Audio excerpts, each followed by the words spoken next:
Selamat pagi, kami dari kelompok 1. Di sini kami ingin mempresentasikan mengenai Project Risk Management, yang di mana jurnal kami ambil dari manajemen risiko infrastruktur cloud pemerintah menggunakan NIST Framework, studi kasus Lembaga Ilmu Pengetahuan Indonesia atau LIPI. Nama kelompok, saya sendiri Arizal Girsang dengan NIM 219520104. Dengan saya Revinawati dengan NIM 219520084. Dengan saya Niko Fajar Siti dengan NIM 219520088.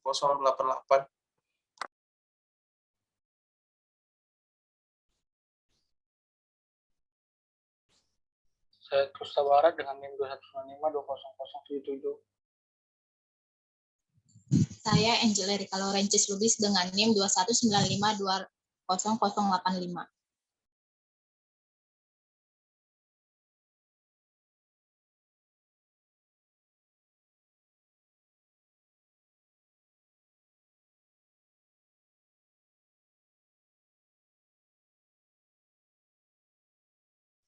Yang pertama ada input, ada Project Management Plan.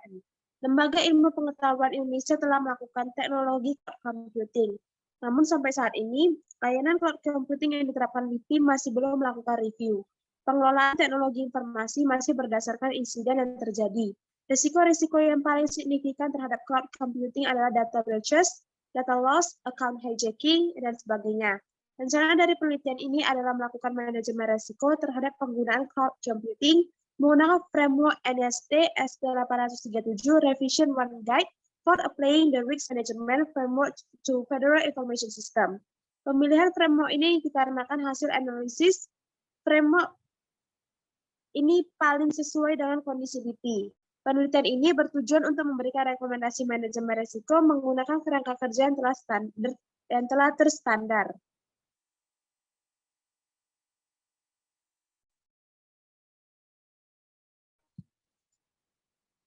Organizational Process Asset. Dampak rendah atau low, definisi dampak dikatakan rendah apabila pelanggan apapun ketersediaan mempunyai efek samping dari organisasi. Sedang atau moderate, dampak dikatakan sedang apabila pelanggaran terhadap kerahasiaan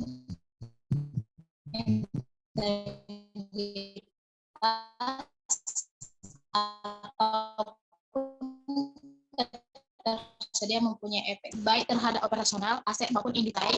Dampak dikatakan tinggi apabila pelanggaran terhadap kerahasiaan integritas ataupun ketersediaan mempunyai efek samping yang parah baik terhadap operasional, aset maupun individu dari organisasi.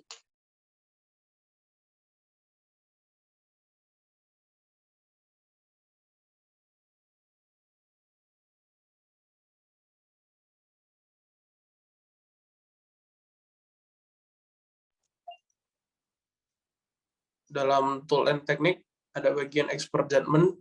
Yang pertama ada problem identification and research goals, yaitu mendefinisikan latar belakang permasalahan yang dihadapi dan hasil yang ingin dicapai. Identifikasi ini menghasilkan permasalahan bahwa LIPI telah melakukan migrasi infrastrukturnya ke lingkungan cloud sehingga manajemen risiko yang sesuai perlu diterapkan. Yang kedua ada literatur review. Studi literatur dilaksanakan dengan cara mengumpulkan referensi yang terkait dan mendukung penelitian. Referensi tersebut terdiri dari penelitian yang pernah dilakukan, teori dasar pendukung, perundang-undangan, dokumen standar, buku, serta sumber lain dari internet. Oke, kita masuk ke dalam risk management. Di sini terdapat pengguna, definisi risiko, manajemen risiko, dan sumber. Di sini yang pertama adalah layanan publik atau Kanada. Risiko merupakan ketidakpastian terhadap peristiwa atau hasil pada masa yang akan datang. Tujuan yang akan dicapai oleh organisasi dipengaruhi oleh kemungkinan dan dampak dari suatu risiko.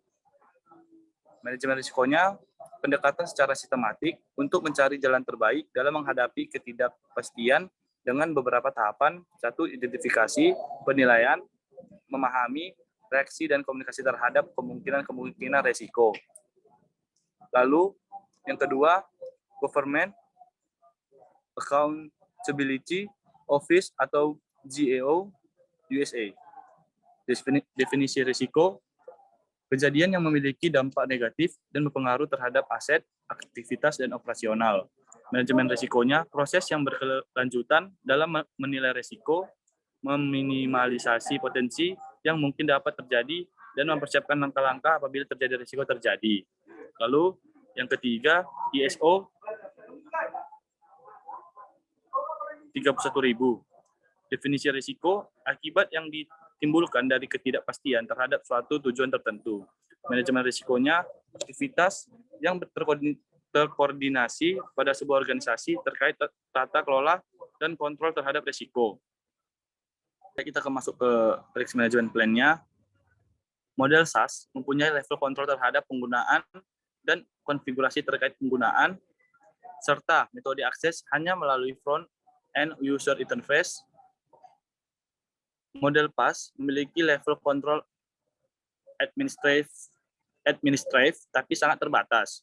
Platform yang terkait pengguna dapat dilakukan kontrol secara berbagi dengan penyedia, sehingga penggabungan antara model implementasi private cloud dan model layanan SaaS akan meningkatkan level kontrol terhadap layanan dan meminimalkan tingkat risiko.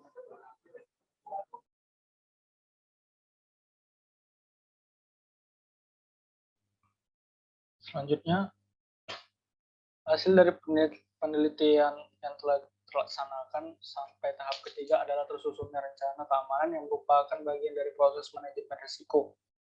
Diharapkan, rencana keamanan yang berisi kategorisasi, sistem informasi, tipe informasi, dan kontrol keamanan yang terpilih dapat diimplementasikan sehingga keamanan lingkungan cloud dapat terjamin.